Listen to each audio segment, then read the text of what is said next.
ৰাজ্যত প্ৰতিদিনে বৃদ্ধি পাইছে অপৰাধজনিত ঘটনাৰ লগতে বোৱাৰী নিৰ্যাতনৰ ঘটনা।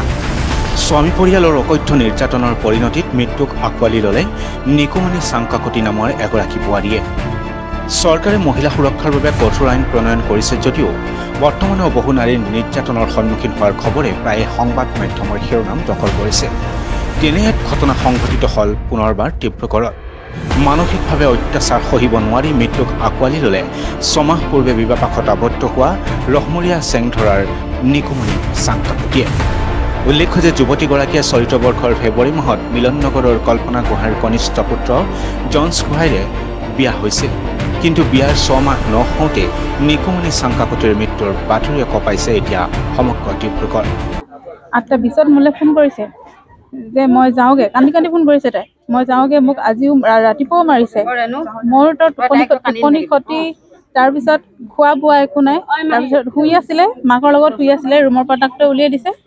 তাৰপিছত সেই উলিয়াই তাই মানে মানুহজনে তাক মানে টানি আনিছে, মই ডিউটিলৈ যাওঁ, কিবা এটা বনাই দিবি আহ। ঠিক আছে, তাই বনাইছে।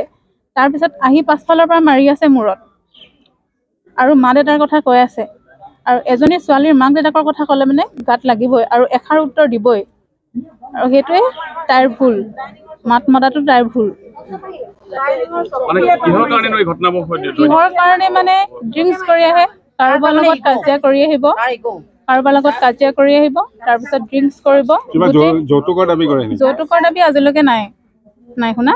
কিন্তু খঙত সি ডাইনিং টেবুলৰ চকী এখন ভাঙিছে আৰু সেইদিনাখনো এচৰ মাৰিছে। যুৱতীগৰাকীৰ মৃত্যুক সহজভাৱে মানি ল'ব পৰা নাই পৰিয়ালৰ লোকে। কেনেকুৱা ধৰণৰ অত্যাচাৰ, তাক মানে মদ খাই মাৰে, ৰুমত শুব নিদিয়ে, পেচাব কৰে চফা কৰিবলৈ দিয়ে, বমি কৰে চফা কৰিবলৈ দিয়ে, আৰু তেওঁক ৰুমত শুব নিদিয়ে। তই বোলে কাৰোবাৰ লগত শুৱ, তই কাৰোবালৈ যাও, তেনেকে কৰি মদ খাই আহি পেলাই তাক পিটে, মাৰে, চৰিয়াই।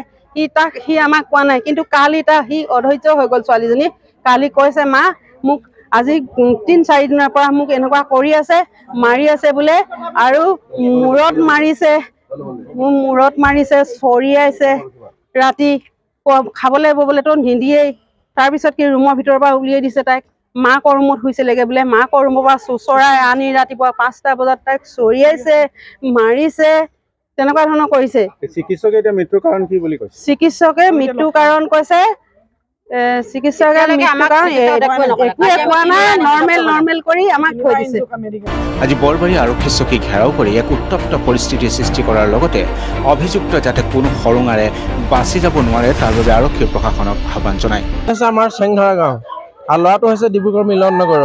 ল'ৰাটোৱে বিয়া পাতি আনিলে, সকলোখিনি ঠিকেই আছিলে। আজি 6 মাহ হৈছে বিয়া পতা। 6 মাহৰ পিছত ল'ৰাটো এতিয়া আমি কোৱা শুনিছোঁ ল'ৰাটোৱে ড্ৰাগছ খায় 1 নম্বৰত, 2 নম্বৰত আমাৰ ভণ্টিক নানা ৰকমৰ মাৰপিট কৰে। জনুজ গোহাঁই কি হ'ল? তাৰপিছত সি ছোৱালীজনীক মানে ঘৰলৈ গৈছিলে, ঘৰৰ পৰা ঘূৰি আহিলে, এদিন অহা লেট কৰিলে আমি শুনামতে। তাৰপিছত মানে তই কেলে লেট কৰিলি হেঁচা বুলি কৈ নানা ৰকমৰ অত্যাচাৰ কৰিলে, মাৰপিট কৰি লাষ্টত আমাৰ ভণ্টি একেবাৰে অৱস্থা কাহিল হ'ল। তেতিয়া ঘৰলৈ ফোন কৰিছিলে যে মা মোক ঘৰলৈ লৈ যোৱাহি, মোৰ ইয়াত নহ'ব। তেতিয়াহে আমাৰ ঘৰৰ মানুহ আহি পিনি ছোৱালীজনী মেডিকেললৈ আনিছিলোঁ, মেডিকেলত ছোৱালীজনী মৰি থাকিলে। ইতিমধ্যে আৰক্ষীয়ে তিনি অভিযুক্তক কৰায়ত্ব কৰি তদন্ত আৰম্ভ কৰিছে।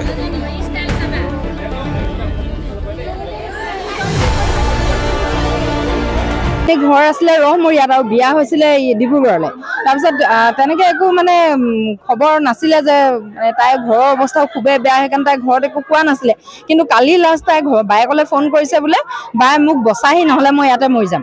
যেতিয়া ঘৰৰ মানুহ আহিছে তাইক বিচনাৰ পৰা উঠিবই নোৱাৰে, তেনেকুৱা অৱস্থাত উদ্ধাৰ কৰিছে। আৰু ঘৰত কোনো মানুহ নাই বুলি ভাবিছিলে। সিহঁতি যেতিয়া ছোৱালীজনী লৈ কেছ দিম কিবা কিবি ক'লে, তেতিয়া বোলে শাহু একজনী দৌৰ মাৰি ওলাইছে আৰু কোনো মানুহ ওলোৱা নাই। মানে সেইটো চাই পেলাই গম পোৱা গৈছে যে ছোৱালীজনীক নিৰ্যাতন কৰিছে সিহঁতি। নহ'লে ছোৱালীজনী ঘৰত মাকজনী শাহু একজনী থাকোঁতে ছোৱালীজনীয়ে ফোন কৰি ঘৰৰ মানুহ মাতি আনি মেডিকেল কেলৈ আহিবলগীয়া হ'ল। তাৰপিছত মেডিকেলত আহিলে, দেখুৱালে, বিশেষ একো গম ধৰা নপৰিলে বুলি কৈছে। তাৰপিছত মাকৰ ঘৰলৈ ছোৱালীজনী লৈ গ'ল মানে ৰাতি ঘৰত থাকিবই নোৱাৰিলে। মানে তাই একদম পেটৰ বিষত চিঞৰি জঁপিয়াই বাগৰি থাকে বোলে। আকৌ মেডিকেল আনি আছিলে, ৰাস্তাতে ঢুকাই গ'ল। এতিয়া তাই মৰাৰ আগতে কৈছে বোলে মোক কিবা খুৱাই দিলে, মোৰ পেটত কিবা আছে, উলিয়াই দে বুলি কৈছে বোলে। গতিকে তেনেকৈ ছোৱালীজনী নিশ্চয় সিহঁতি কিবা পয়জনিং কৰিছে, নহ'লে বেয়া জেগাত মাৰপিট কৰিছে, তেনেকুৱা কিবা এটা হৈছে চাগে। আৰু যেতিয়া ছোৱালীজনী মেডিকেল আনি আছিলে, ৰাস্তাতে ঢুকালে, তেতিয়ালৈকে ঘৰৰ মানুহ কোনো গিৰিয়েক বা শাহুৱেক বা কোনোবা ঘৰৰ মানুহ কোনো ওলোৱাগে নাই, তেতিয়াহ'লে সেইটো নিশ্চয় সন্দেহজনক কথা। সেইটো কাৰণে গোটেই ৰাইজে সন্দেহ কৰিছে। আৰু ছোৱালীজনী 6 মাহ হৈছিলে বিয়া হোৱা, 6 মাহৰ আগততো তাই এজনী সুস্থ ছোৱালী, গ্ৰেজুৱেট ছোৱালী এজনী, তাই কি কাৰণে এতিয়া 6 মাহৰ পিছত মোক নেহি মাৰি পেলাব বুলি ক'বলগীয়া হ'ল। গতিকে নিশ্চয় সেইখন ঘৰত ইমান নিৰ্যাতন পাইছে, যিটো নিৰ্যাতন তাই সহিব নোৱাৰিলে, আৰু সেই তাৰ ফলতে তাইৰ মৃত্যু হৈছে।